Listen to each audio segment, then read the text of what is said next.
오늘 하나님의 말씀 요한복음 13장 34절과 35절의 말씀 우리 함께 보시겠습니다.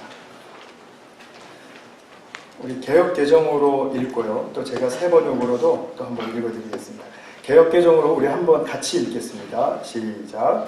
새 계명을 너희에게 주노니 서로 사랑하라. 내가 너희를 사랑한 것 같이 너희도 서로 사랑하라. 너희가 서로 사랑하면 이로써 모든 사람이 너희가 내 제자인 줄 알리라. 네, 새 번역은 이렇습니다. 이제 나는 너희에게 새 계명을 준다. 서로 사랑하여라. 내가 너희를 사랑한 것 같이 너희도 서로 사랑하여라. 너희가 서로 사랑하면 모든 사람이 그것으로써 너희가 내 제자인 줄을 알게 될 것이다. 아멘. 우리 올해 꼭 기억해야 할 말씀입니다. 정말 주님의 말씀 중에서도 정말 보화도 같은 중심에 있는 그런 말씀이죠. 이 말씀 자체는 그렇게 어렵지 않습니다. 너무 쉽게 이해가 잘 되시죠. 내가 사랑하면 모든 사람이 내가 사랑하는 예수님의 제자인 줄 알게 될 거야. 이 말은 얼마나 이해하기는 쉽습니까?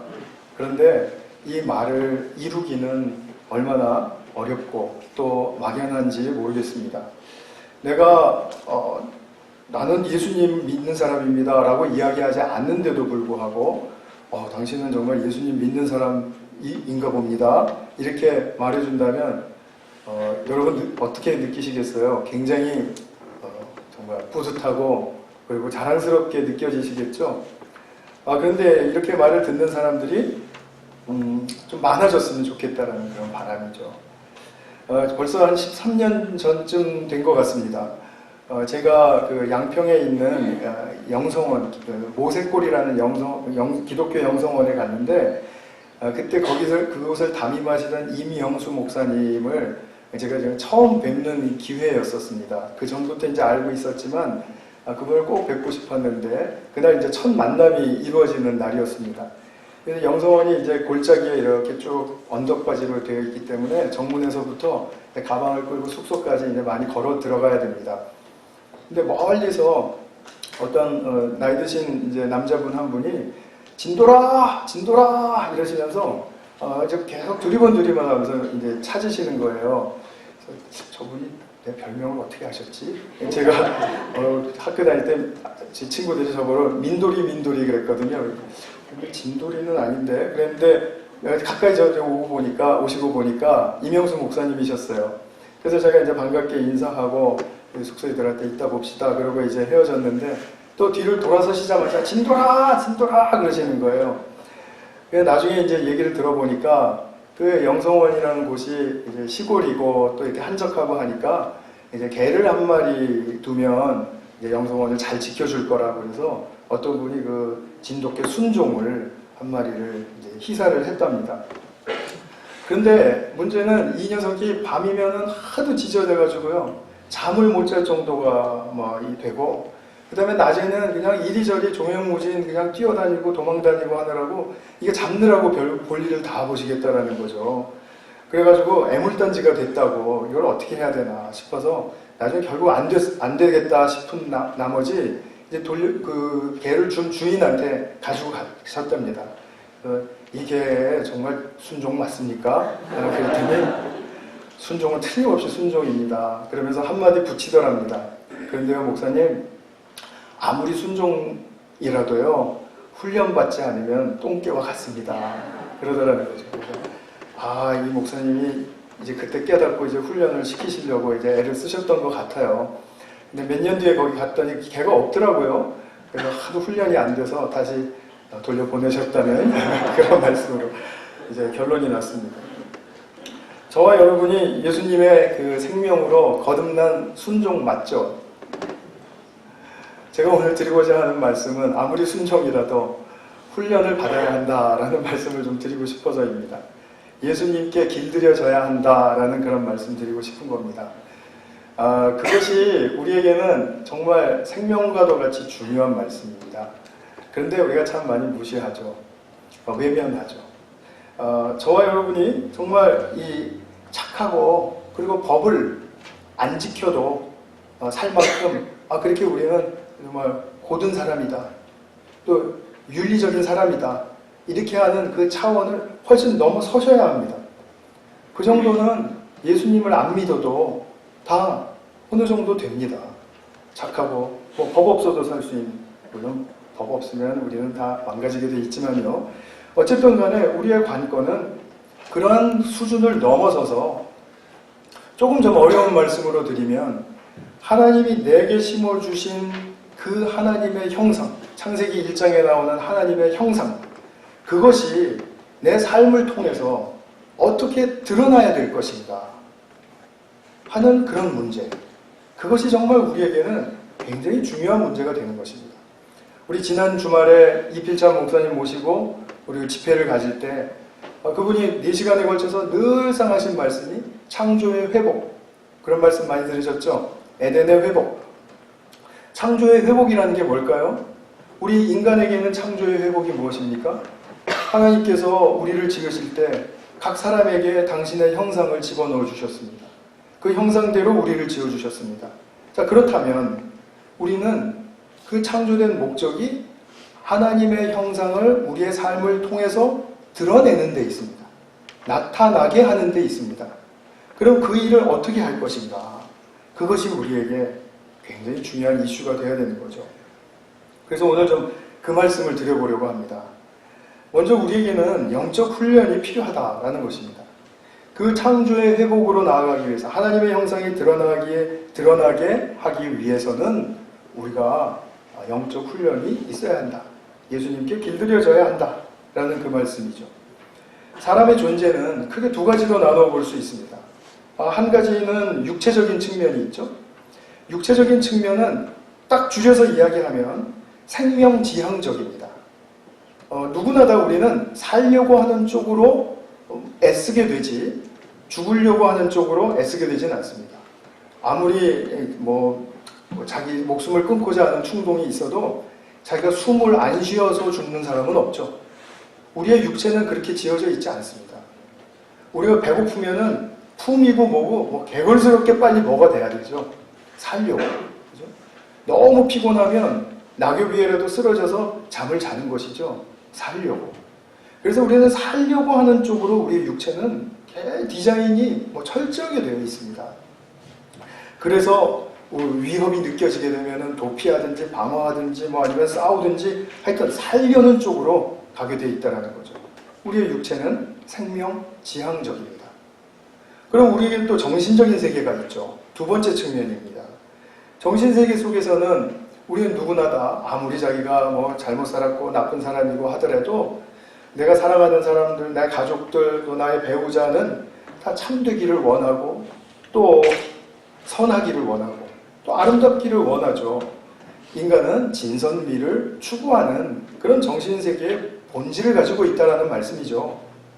자, 그러면 이미 정신세계에서는 진선미를 추구한다는 말 자체가 우리는 사랑하고 싶어 한다는 그런 우리의 거룩한 욕구를 가지고 있다는 것을 부인할 수 없죠. 특별히 진선미를 추구하면서 사랑하고자 하는 욕구가 있을 때는 당연히 대상이 있다는 말이죠. 사랑의 대상. 자, 대상이 있다는 말은 무슨 뜻입니까? 관계를 맺고 산다는 뜻이잖아요. 그죠? 그러니까 우리는 관계 속에서 사랑을 지향하는 쪽으로 우리의 정신세계는 가고 싶어 한다라는 것입니다. 이게 상식적인 말씀이에요. 근데 이 육체적이고 정신적인 이런 측면에서는 여러 가지 그 세상의 프로그램으로도 향상시킬 수가 있습니다. 육체적으로는 우리 음식 조정하는 것 또는 운동하는 것, 그 기타 등등 그죠? 그런 것들이 있고요. 정신세계에서는 독서를 하는 것, 또 자기의 정서를 함양하는 것, 음악, 예술 이런 것들을 통해서도 그렇고, 그 다음에 또 상담도 있고, 또 마음 훈련하는 것도 있고, 이 세속적인 그런 차원에서도 정신세계를 향상시키는 그런 방법들은 여러 가지 많이 있습니다. 그래서 참 우리는 유익한 세상에 살고 있죠. 그러나 이것들은 다 부분적이라는 것이죠. 문제는 거기에 있습니다.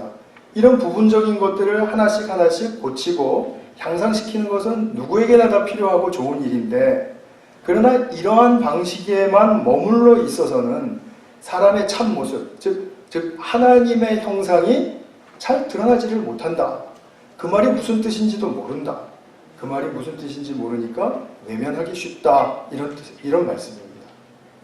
그래서 우리는 사람이 도대체 자기 참 사람의 모습을 어떻게 드러낼 수 있을까?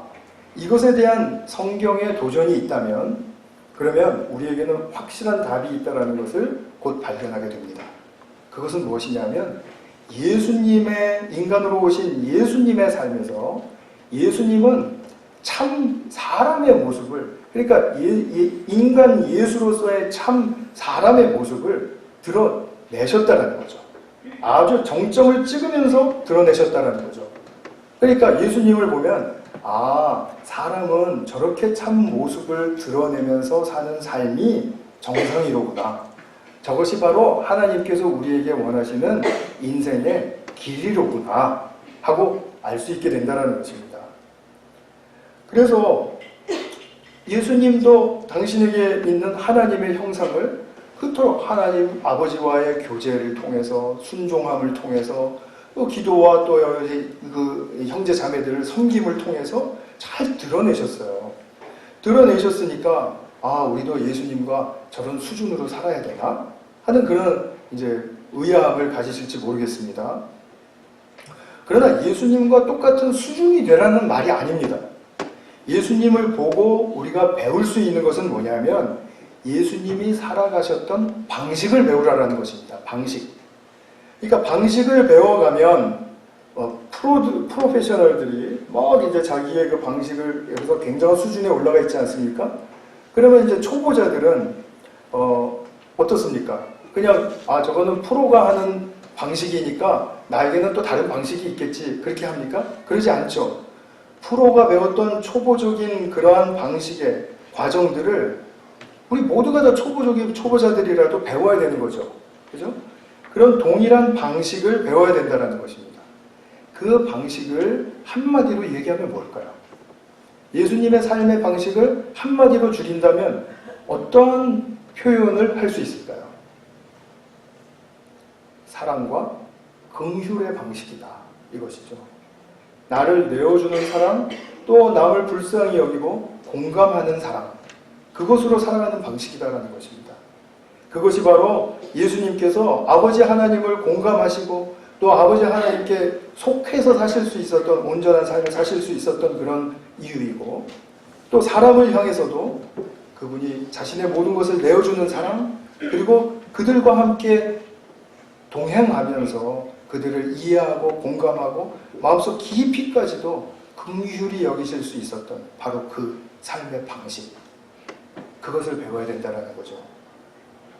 그러니까 나도 예수님과 같이 사랑과 긍휼의 방식을 배워가면 내 속에 있는 심겨진 하나님의 형상이 피어나게 된다. 결국 그것은 내가 하나님의 형상이 피어나게 된 것은 나의 나됨을 이루는 길이다. 이것이죠. 나의 나됨이라는 말은 제가 누차 여러 번에 걸쳐서 많이 말씀드리고 있죠. 앞으로도 계속 많이 말씀을 드릴 겁니다. 왜냐하면 우리는 이 세상에서 조급함과 분주함 속에 쫓겨서 세상 방식에 물들여져서 사는 한 나는 나 될 수 없습니다.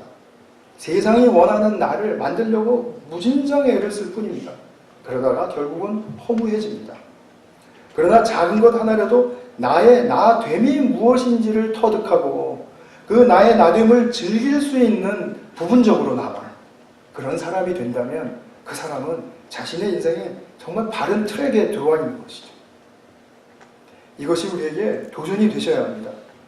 그러니까 우리가 예수님을 믿으면서도 부분적으로 나의 정서생활이라든지 육체라든지 여러 가지 그런 것에 부분적으로 고치고 살려고 하는 이상 나의 삶의 진짜 초점은 빗나가 있는 것이죠. 그것이 나쁘다라는 뜻이 아니고 빗나가 있다라는 겁니다.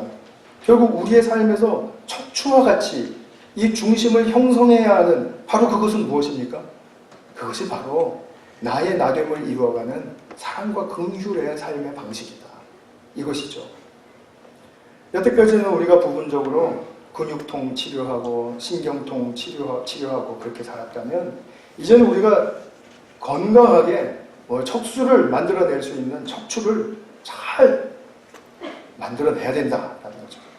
그런 부분에 있어서 우리의 삶의 회복이 우리로 하여금 기대하게 합니다. 우리가 예수님의 수준에 이르라는 말은 아니라고 말씀을 드렸습니다. 그러나 예수님 말씀하셨죠. 너희가 스승보다 잘할 수는 없다. 그러나 스승만큼은 될 수 있다. 요한복음의 말씀이세요. 그러니까 그런 기대가 있다는 것은 우리가 엄청난 잠재력을 가지고 있다는 반증이죠. 우리 모두는 그렇게 살 수 있다는 것입니다. 그것을 기억해 주시기 바라요. 그래서 그분의 성숙한 수준에 이르기까지 내가 평생을 애쓰면서 사는 것은 내 삶을 허비하거나 아니면 내 삶을 더 힘들게 만드는 것이 아니고 그것이 축복의 삶이라는 것. 나의 나됨을 이루어가는 그야말로 진귀한, 소중한, 유일한 그 축복의 길이라는 것. 그것을 기억해 주시기 바랍니다. 마태복음 11장 28절 29절의 말씀 보면 이런 또 예수님의 유명한 말씀이 있죠. 제가 한번 읽어보겠습니다. 수고하며 무거운 짐을 진 사람은 모두 내게로 오너라. 내가 너희를 쉬게 하겠다.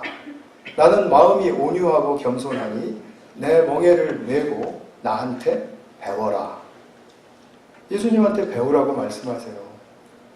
지금 이 삶의 방식을 배우라라는 말씀이시죠. 내가 예수님에게서 배울수록 그 방식을 배울수록 내 안에 예수님이 사셨던 그 방식과 특징들이 어떤 때는 카피도 되고 어떤 때는 따라하기도 하고 어떤 때는 흉내내는 것 같기도 하지만 그러나 그것이 자꾸 익숙해지면서 내 안에 진짜 삶의 조건들이 구비되게 된다라는 거죠. 이러한 삶을 사는 것을 영적 훈련이라고 말할 수 있습니다. 예수님께서 이렇게 배워야 할 것을 내가 기꺼이 우선순위로 삼고 그리고 살아가는 그 삶을 영적 훈련의 삶이다 라고 말할 수 있다는 거죠. 예수님께 길들여진다라는 것입니다. 그래서 여태까지 드린 말씀 요약하면 이 말씀입니다. 내 안에 심겨진 하나님의 형상은 예수님의 삶의 방식과 특징을 배울 때 드러난다라는 거죠. 자, 그러면 나의 나됨은 이제 말씀과 또 그 말씀을 묵상하는 가운데서 이루어집니다. 이거는 우리가 부인할 수 없는 성서적인 안내예요. 그래서 제가 자주 이제 나의 나됨을 고린도전서 15장 10절의 말씀, 나의 나됨은 하나님의 은혜로 말미암은 것이다 라는 그 사도 바울의 말씀을 제가 많이 언급을 하는데 이것은 예수님의 삶의 방식과 성품을 배우는 것이 가장 중요하기 때문에 올 한 해 동안에 저와 여러분이 큐티를 통해서 말씀 묵상을 통해서 또 말씀 읽기를 통해서 또 말씀 나눔을 통해서 정말 지속적으로 터득해 가야 할 그런 어떤 영적인 숙제입니다. 이 숙제 잘 감당하셔야 되겠죠. 그러면 내가 나다워지는 것이 자동으로 되지 않는다는 거죠. 그리고 그것은 막연한 것도 아니라는 거죠. 아직도 나의 나됨 그러면은 이게 되게 막연하다 이렇게 생각하실 수 있습니다. 그냥 막연한 거 아니라는 거죠. 자칫 막연하고 어렵게 느껴지실 것 같아서 제가 요즘 우리가 묵상하고 있는 시편 한 구절을 보면서 좀 말씀을 드리도록 하겠습니다. 지난 목요일 날 우리 가졌던 성경 큐티 본문이 119편 161절로부터 176절까지입니다. 이게 맞는지 모르겠네요. 하여튼 그렇다 치고 그게 중요한 게 아니라 지금 내용이 중요하니까요. 그래서 161절을 보시면은 시인이 이렇게 고백합니다. 내가 핍박받는 가운데에서도 말씀만 경외합니다. 경외한다라는 말은 사랑한 나머지 떨림까지 있다라는 뜻입니다. 너무 기대가 된다라는 말이죠. 그래서 말씀만 사랑하고 거기에 떨림이 있습니다. 가치가 있으니까. 162절에 보면 탈취물을 얻은 것처럼 전쟁을 해서 탈취물을 얻어보신 적이 있습니까? 그렇게 굉장히 기쁘죠. 승전고를 울리면서 막 기뻐하는 것처럼 주님의 말씀을 그렇게 기뻐합니다. 또 163절, 내가 거짓을 미워합니다. 그러면서 말씀, 율법을 사랑합니다. 또 164절, 하루에 7번 주를 찬양합니다. 딱 7번이라는 뜻이 아니라 하루 종일이라는 뜻입니다. 그러니까 하루 종일 주님을 찬양하는 그 찬양의 마음이 이제 일어나고 있다는 거죠.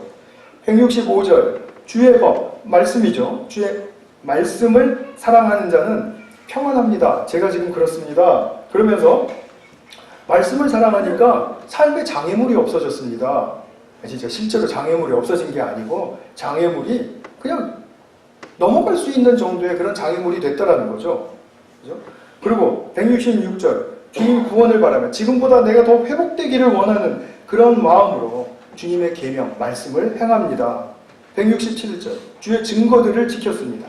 행하신 일들이 무엇인지를 내가 알았고 그 행하신 일들이 말씀에도 기록되어 있었기 때문에 그 말씀들을 내가 지켰습니다 라는 뜻입니다. 168절, 말씀을 지킴으로 모든 행위가, 나의 모든 행위가 주님 앞에 있습니다.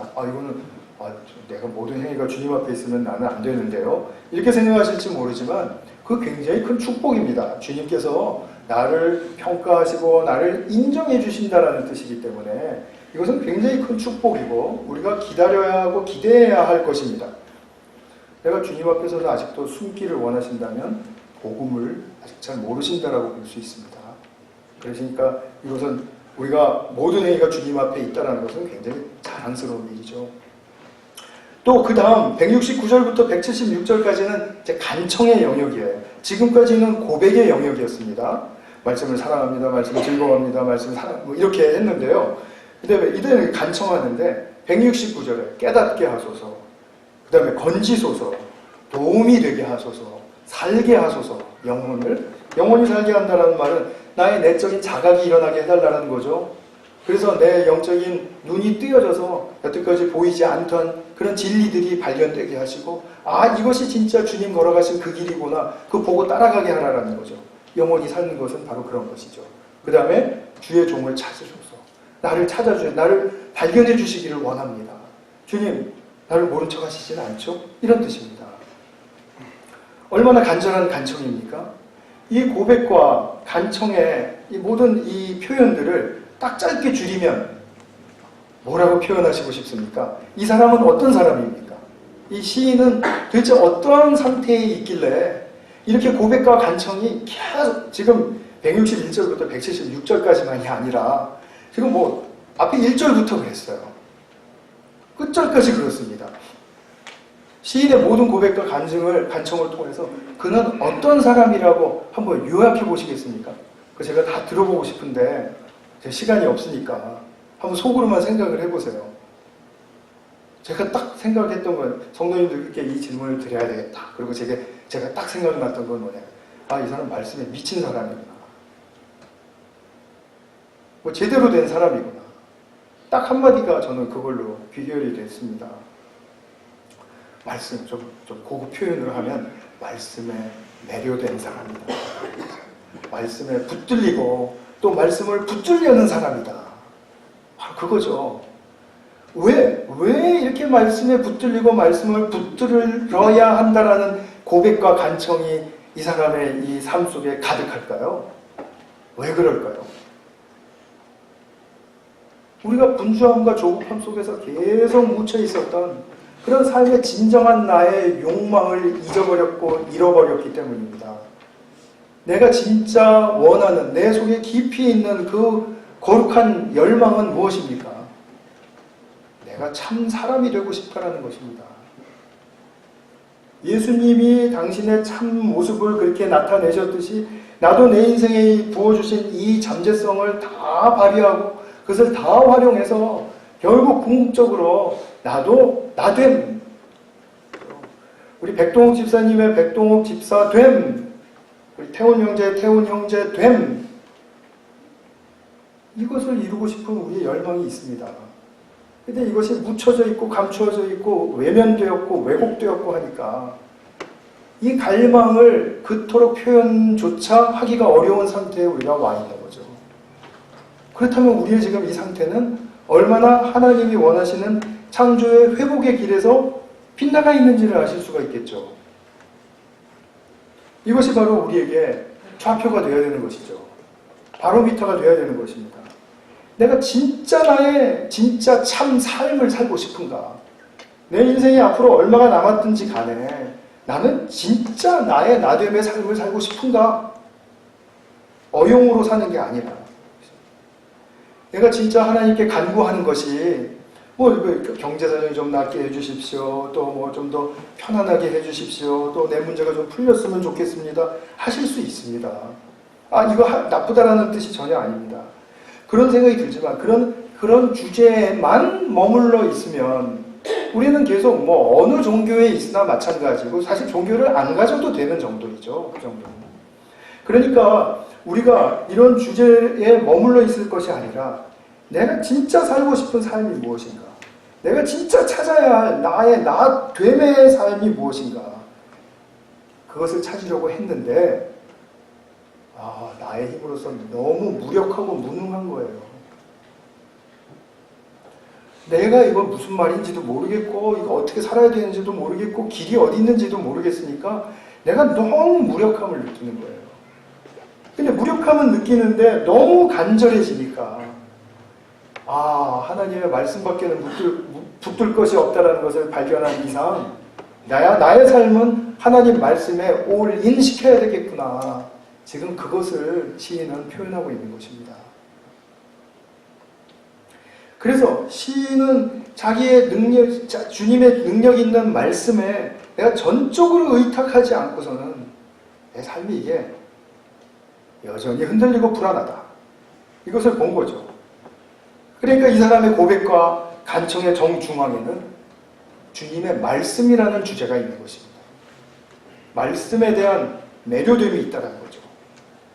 그래서 이것을 찾는 것은 주님의 성품을 알게 되고 또 주님이 나와 세상을 향해서 행하신 일들을 인격적으로 그냥 듣고 객관적으로 아는 게 아니라 십자가에 못 박혀 돌아가셨대요. 그냥 세상을 위해서 그러셨대요. 그게 아니라 진짜 나를 위해서, 우리를 위해서 그렇게 하셨다라는 것을 내가 만나게 되면, 깨닫게 되면 거기서부터 나의 나됨의 삶은 시작됩니다.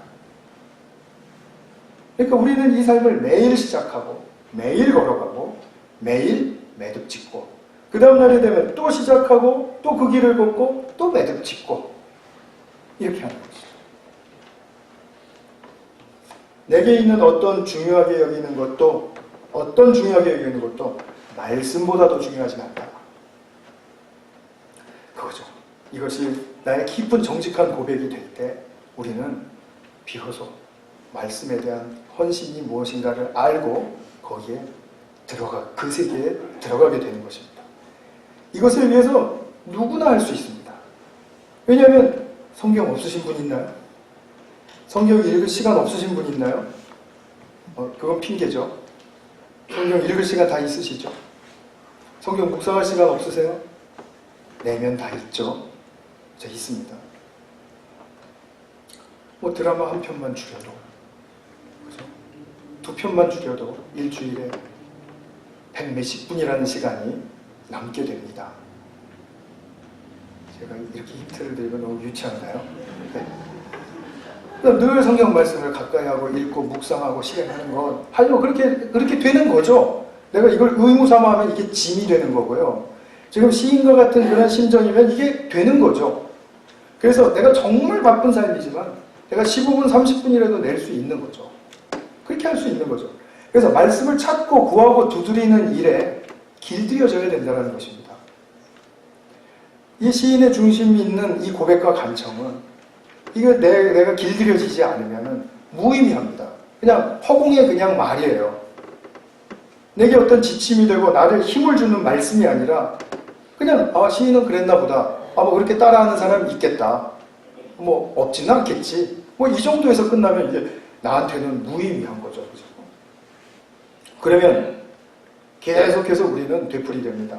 자신의 편리와 이익을 위한 기도만이 내 입술과 내 마음을 통해서 나오게 되는 거죠. 그래서 제가 이 길들여지는 것에 대한 좋은 예가 없을까 하다가 제가 최근에 사실은 이 동화는 아니죠. 이거 사실 어른들이 읽어야 될 책인데 어린 왕자 제가 기억이 났습니다. 거기에 보면 그 유명한 그 사막 여우와 함께 어린 왕자가 대화하는 장면이 나오죠. 지금 인터넷을 뒤졌더니 그 블럭이 그 내용을 담은 블럭 자체가 이렇게 딱 나와 있어서 한글로도 나와 있고 영어로도 나와 있어서 제가 카피를 해서 저 정말 너무 친절한 것 같아요. 그걸 다 카피를 해가지고요. 저 앞에다가 비치해 두었습니다. 근데 여러분들 숫자대로 비치해 두지는 않았습니다. 분명히 남을 게 틀림없기 때문에. 그래서 선착순으로 가져가시기 바랍니다. 제가 이렇게 해놨으니까요. 간단하게 제가 말씀을 드리죠. 여우와 어린 왕자가 만났습니다. 근데 어린 왕자가 놀아달라 그랬더니 여우가 난 너와 놀 수 없어. 그 이유는 너에게 길들여져 있지 않기 때문이야. 이렇게 말합니다. 어린 왕자는 길들여진다는 말이 무슨 뜻인지 몰랐어요. 그래서 길들여진다는 게 도대체 뭐니? 를 물어봤더니 여우는 그것은 관계를 맺는다는 뜻이야. 너와 내가 관계가 생긴다는 뜻이야. 이렇게 설명합니다. 그러면서 하는 이야기가 제가 그냥 한 문단만 읽어드리겠습니다. 넌 아직은, 그러니까 관계가 없으니까 넌 아직은 나에겐 수많은 다른 소년들과 다를 바 없는 한 소년에 지나지 않아. 그래서 난 너를 필요하지 않아. 너 역시 나에 대해서 마찬가지일 거야. 난 너에겐 수많은 다른 여우와 똑같은 한 마리 여우에 지나지 않을 테니까. 하지만 네가 나를 길들인다면 나는 너에겐 이 세상에 오직 하나밖에 없는 존재가 될 거야. 무슨 말인지 이해되셨습니까? 내가 나를 길들인다면 나는 너에겐 이 세상에 오직 하나밖에 없는 존재가 될 거야. 자, 여우가 자기를 길들이고 싶다면 방법까지 가르쳐줘요. 정해진 시간에 와달라고 그래요. 정해진 시간이 딱 기억나면 그 정해진 시간 앞서서 자기는 네가 올 것을 기대하고 또 그것을 기다릴 것이기 때문에 굉장히 내 마음이 설레고 행복해질 거라는 거죠. 그 이전부터. 그리고 너를 만났을 때 그 행복은 최고에 달할 거라는 거죠. 정해진 시간에 찾아달라고 하는 이 지혜가 얼마나 소중한 것인지 모릅니다. 그 시간이 가까울수록 설렘이 있고 행복을 느끼면 그러면 그 만남, 일어날 만남에 대해서는 그것을 통해서 더욱더 깊이 길들여지게 되겠죠. 그 다음에 또 만나면 또 더 깊이 길들여지게 될 것이고요. 그래서 더 소중한 존재가 된다는 뜻이죠. 자, 우리가 한번 이것을 한번 응용해 보겠습니다. 내가 아침에 말씀 묵상하는 시간, 또 저녁에 성경 읽는 시간을 정해 놓았다면, 그것이 의무가 아니라면, 나는 흘러가는 시간 중에 그 아침 묵상 시간과 저녁 읽기 시간이 무의미한 그냥 흘러가는 한 시간이 아닐 것입니다. 그것은 나에게 굉장히 소중한 시간이 되는 것이고 가치를 부여하는 시간이 되는 것이죠. 그렇게 해서 내가 시간을 길들이는 것입니다. 그래서 우리가 꼭 아침에 묵상해야 됩니까? 바쁘면 저녁에도 되지 않습니까? 다 좋습니다. 다 좋은데 내가 정해놓은 시간이 있다라는 것, 꼭 그래서 몇 분, 몇 초까지 정해놓으시라는 말씀이 아니라 그냥 일어나면 또는 저녁에 저녁 먹고 치우고 이런 식으로 해서 딱 그 시간을 확보하고 길들이기 시작하면 그거 아십니까? 그날 저녁에 잠들 때 내일 아침에 내게 무슨 말씀이 들려질까? 또 저녁에 집에 들어올 때는 내가 오늘 읽을 말씀에 무슨 말씀이 나올까? 기대가 된다는 거죠. 이렇게 해서 시간을 길들이시는 거예요. 그러면 그 길들인 시간마다 말씀을 통해서 주님이 나를 찾아오십니다. 나를 찾아오시는 그 시간, 내가 또한 주님께 길들여지는 시간이죠.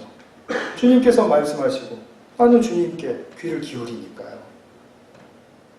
그럼 이것이 서로 길들이고 길들임 받고 이렇게 하는 그런 가운데 그 자체가 내게 그냥 자칫 아무런 무의미한 시간으로 흘러가 버릴 수 있는 시간이 나에게는 굉장히 소중한 정말 보물과도 같은 시간이 되는 것이고 또 그 시간을 통해서 내게 오시는 주님은 그냥 다른 어떤 신들 중에 하나가 아니라 나와 특별히 인격적인 관계를 맺어주신 그런 사랑과 긍휼의 나를 향한 주님이시라는 사실을 발견하고 만나고 교제하게 되는 것이죠. 그래서 우리가 매일매일 거듭거듭 이렇게 주님을 만나고 그분께 길들여지는 그러한 이 우리의 삶은 우리가 주님께 나보고자 하는 그 열망을 무시하지 않을 때 그 충분히 누구에게나 가능한 것입니다. 그러니까 정상적인 범주에 있는 사람들에게요. 그래서 우리에게는 이 길들임에 예수님께 길들여지는 그 삶이 우리에게 불가능하지 않습니다. 누구에게나 이건 다 너무나 쉽게 될 수 있는 문제입니다. 단지 나의 마음에 초점이 어디 있는가? 나의 열망을 나는 얼마큼 표현하고 있는가? 나는 진짜 내 참 삶을 살고 싶은가? 나의 나됨의 삶을 나는 이루고 싶은가? 거기에 대한 비중이 얼마만큼인가에 따라서 이 길들임의 훈련은 흐지부지 될 수도 있고 중요하게 내 삶을 자리매김할 수도 있고 이렇게 되는 것입니다. 말씀을 맺겠습니다. 올 한 해 동안에 저와 우리 성도님들이 정말 주님의 사랑의 말씀에 특별히 길들여지시기를 바랍니다. 저는 목회의 목적이 저는 그겁니다. 우리 모두가 다 하나님께 한 발짝이라도 더 가까이 인도하고 인도받는 것, 그것이 우리 교회의 정말 근본적인 목적입니다. 그렇게 하려면 그냥 생각만으로 안 됩니다. 우리의 생각은 잘난 게 아무것도 없습니다. 오직 말씀에서 배우고 말씀 그대로 내가 그 말씀을 따라갈 때 그것이 순진해 보이기도 하고 좀 유아스럽게 보이기도 하고 좀 유치하게 보이기도 할지언정 그렇게 할 때 그렇게 어린아이가 가나다라 읽듯이 그렇게 말씀을 받아들일 때 그때 우리에게는 진정한 변화가 일어나기 시작합니다. 나의 생각을 많이 정돈할 수 있습니다. 청결하게 할 수 있습니다. 그렇게 되면 우리의 삶의 모든 것들이 장애물이 없어진다는 거죠. 시인의 고백처럼. 그래서 먼저 시간 싸움입니다. 이것이 잘 훈련이 되신 분들이 있고 또 잘 하시는 분들이 있어요. 워낙 또 삶 자체가 하시기 어려운 분들도 있습니다. 그럼 절망하지 마시고 꼭 이런 시간 싸움에 확보하시기 바랍니다. 말씀 읽기, 묵상, 기도 이런 것들은 너무나 식상할 만한 기독교에서 종교적인 표현이지만 우리가 이런 것들을 일상의 분주 안에 양보하게 되면 예수님께 길들여질 수 있는 길이 없다라는 거죠. 어떤 상황에서도 말씀 속에서 예수님의 그 사랑의 성품과 또 예수님 다우심을 바라보고 나 또한 그분께로부터 배워서 나의 나됨의 길을 걸어가는 큰 은혜가 우리 모두에게 충만하시기를 축원합니다. 같이 한번 기도하겠습니다. 우리 지금 이 시간에 우리 좀 결단의 시간을 갖고자 합니다. 정말 하나님께서 예수님을 통해서 우리에게 부어주시고자 하는 그 삶의 진실한 모습이 무엇인가 우리가 그것을 한번 생각하시고 또 붙들려고 애쓰시면서 우리 같이 한번 기도하는 시간을 갖도록 하겠습니다. 사랑하는 아버지 하나님, 오늘 우리가 정말 하나님 말씀에 대해서 결단하는 시간을 가졌습니다. 우리에게 정말 말씀의 안내와 또 그 인도하심을 제외하고는 정말 우리가 어떤 것에도 온전히 의지할 수 없음을 깨닫게 됩니다. 주님, 우리가 삶이 바쁘다라는 이유, 또 마음이 조급하고 또 나의 삶의 문제가 심각하다라는 이유로 이 말씀을 외면하는 일이 없도록 우리 모두에게 은총을 베풀어 주시옵소서. 주님께서 말씀을 통해 찾아오시고 또 우리를 길들여 가시는 그런 주님의 기쁘신 뜻과 또 그 방식을 우리가 잘 배워갈 수 있도록 도와주시옵소서.